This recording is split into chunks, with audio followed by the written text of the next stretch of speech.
첼로 노래하는 나무, 할아버지, 아버지, 그리고 손자로 이어지는 세 세대의 이야기입니다.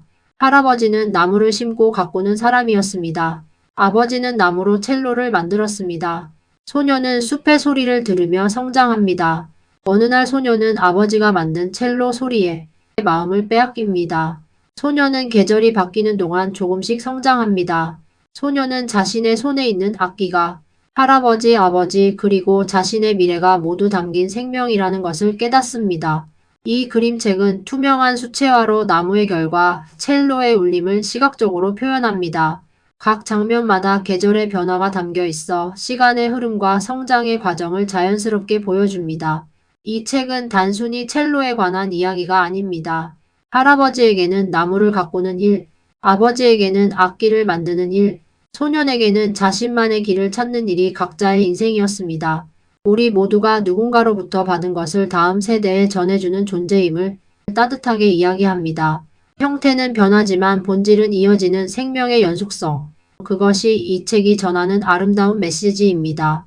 첼로 노래하는 나무입니다.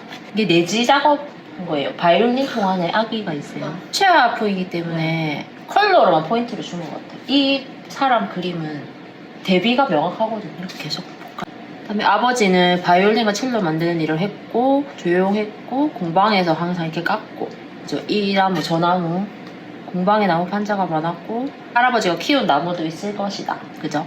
지은이 아버지는 미래를 위해서 오랜 시간을 투자해서 결과물을 얻는 그런 일을 하는 장인이다. 그래서 인내심이 필요한 직업이고 또 기다리는 직업이다. 지금 내가 보이지 않는 것을 위해서 인내하며 심고 기다리는 것이 있으신가요? 자, 첼리스트 파블로 씨는 넓은 숲에 있었다. 오래된 첼로가 의자에 걸쳐 있었고 아버지가 새 첼로를 케이스에서 꺼내자 파블로 씨가 바로 켜봤죠. 낮은 소리에서 높은 소리까지. 처음에는 천천히, 나중에는 빠르게. 단순한 음이었는데 점점 하나의 곡처럼 들리는 게 신기했다. 미웃고 파블로 씨가 일어서서 아버지를 껴안으며 말했다. 기다린 보람이 있었군. 숲이 말을 걸어오는 것 같은 소리야.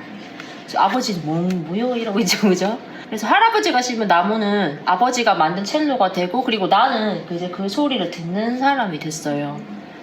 자, 숲이 말을 걸어오는 것 같아. 이 표현이 되게 멋지다, 그죠?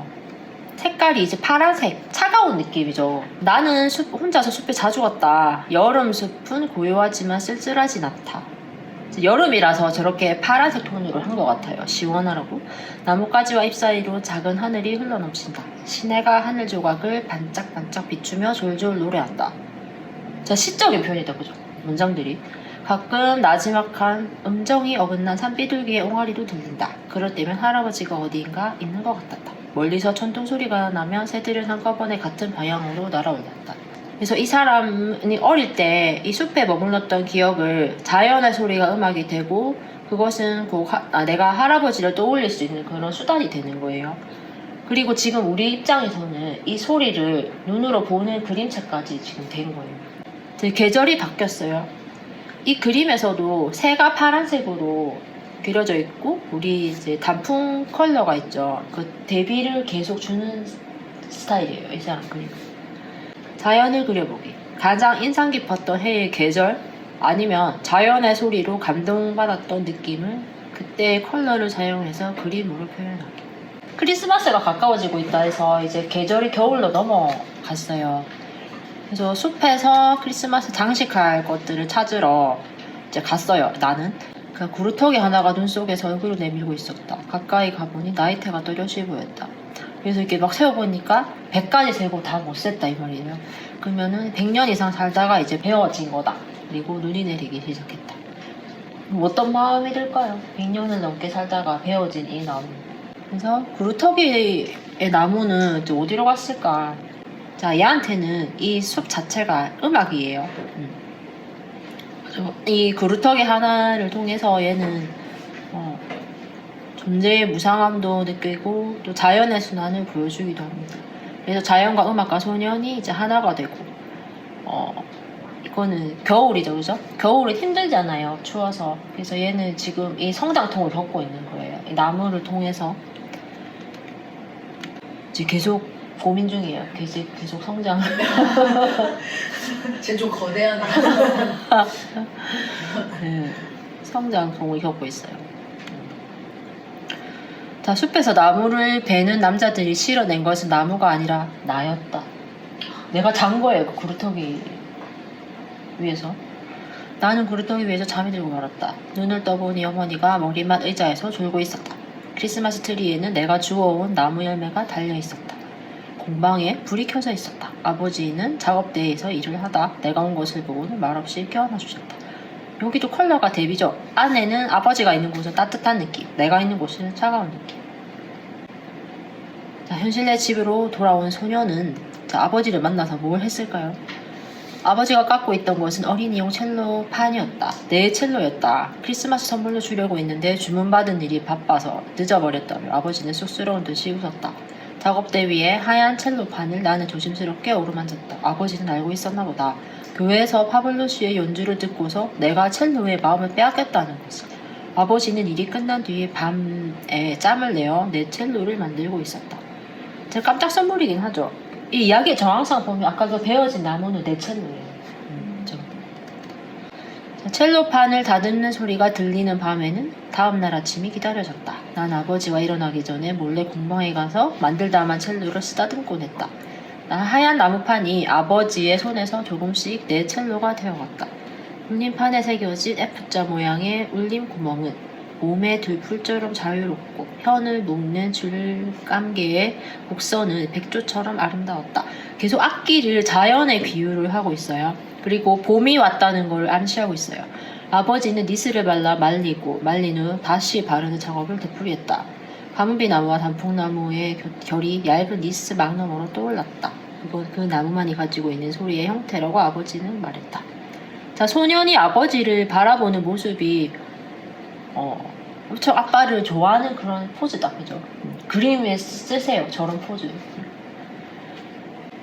처음으로 첼로의 소리를 냈던 날을 난 잊지 못한다. 활과 현을 문질러서 소리를 내는 건 그렇게 간단하지 않아. 아버지는 활을 든 내 오른손에 아버지의 손을 겹치고 현을 위로 미끄러뜨렸다. 자, 나는 그 뒤로 계속 첼로를 켜왔는데 직업은 아이를 가르치는 그런 직업을 선택을 했어요. 그러니까 할아버지의 직업도 아니고 아버지의 직업도 아니고 파블로시처럼 연주자도 아니고 나는 그냥 아이를 가르치는 길을 선택을 했어요. 여기서는 이제 자녀의 직업을 존중해주는 그런 부모님들의 마음이 보인다, 그죠? 너는 왜 파블로시처럼 연주가 되지 않는 거야? 뭐 이렇게 하지 않아요?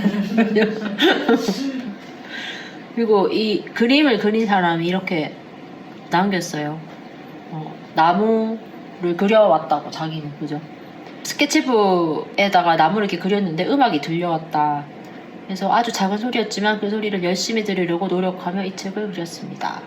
음악과 그림이 온전히 하나로 결합된 책, 이 책이 그랬으면 좋겠습니다. 그게 온전히 느껴졌다, 그죠? 우리가 봐도 되게 아름다운 내용이었어요. 일본 작가예요. 그래서 우리도 해봅시다. 성장 이야기를 만들어 볼까요? 배움과 나눔을 통한 이야기로 상징이 될 만한 물건도 함께 넣기. 여기서는 얘는 첼로가 들어갔었어요. 아니면 이제 음악과 감정을 그림이나 글로 표현하기.